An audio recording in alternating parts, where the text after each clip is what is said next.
ગાંધીનગરમાં સેક્ટર 6 ખાતે સત્યાગ્રહ છાવણીમાં lab technician દ્વારા રેલી યોજવામાં આવી હતી કે જેમાં કેડર તેમજ પગાર ધોરણમાં વિસંગતતા સહિતની 6 માંગણીઓ અંગે ગાંધીનગરમાં લેબ ટેકનિશિયન ભેગા થયા હતા। અંદાજે 2000 જેટલા લેબ ટેકનિશિયને રેલી યોજી તેમની માંગણીઓ ઉકેલવા માટે રજૂઆત કરી। આ પ્રસંગે વિવિધ બેનર્સ અને ઉગ્ર સૂત્રોચ્ચાર કરી તેમણે આંદોલન ઉગ્ર બનાવવાની જાહેરાત કરી હતી।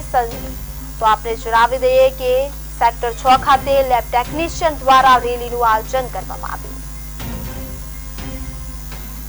6 માંગણીઓ સાથે સરકાર સામે વિરોધ દર્શાવવામાં આવ્યો છે। તો ગાંધીનગર ખાતે રેલી યોજી વિરોધ પ્રદર્શન કરવામાં આવ્યું। તો સેક્ટર 6 ખાતે લેબ ટેકનિશિયન દ્વારા રેલી યોજવામાં આવી। સત્યાગ્રહ છાવણીમાં લેબ ટેકનિશિયન દ્વારા રેલી યોજવામાં આવી છે। 6 માંગણીઓ સાથે આ રેલી યોજવામાં આવી હતી। તો બેનરો સાથે સત્યાગ્રહ છાવણીમાં રેલી યોજવામાં આવી।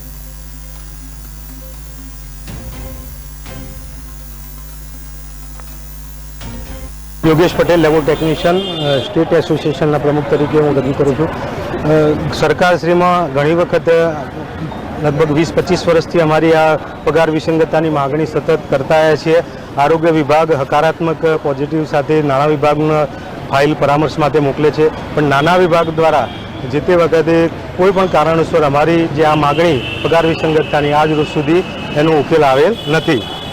तो अमने झड़पथी न्याय मळे એ અનુસંધાને આજે સમગ્ર ગુજરાત રાજ્યમાંથી પંચાયત લેબો ટેકનિશિયન, સામૂહિક આરોગ્ય કેન્દ્રના લેબો ટેકનિશિયન અને સિવિલ હોસ્પિટલના લેબો ટેકનિશિયન આ ધરણાના રેલીના કાર્યક્રમમાં ઉપસ્થિત થયા છે અને અમારો સરકારશ્રીમાં સંદેશ પહોંચે કે ભાઈ અમને ઝડપથી આનો ન્યાય મળે એ અનુસંધાને યોગ્ય કાર્યવાહી થાય એ માટે અસ્તુ।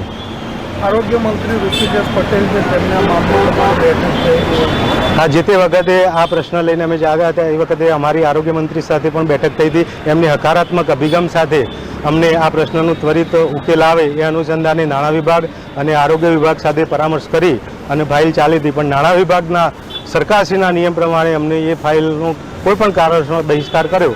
એના અનુસંધાને આજ રોજ સુધી અમને આ માગણી સંતોષાઈ નથી। તો ફરીથી અમને આ માગણી અન્વયે હકારાત્મક અભિગમ દાખવી અને ન્યાય મળે એ અમારી માગણી છે।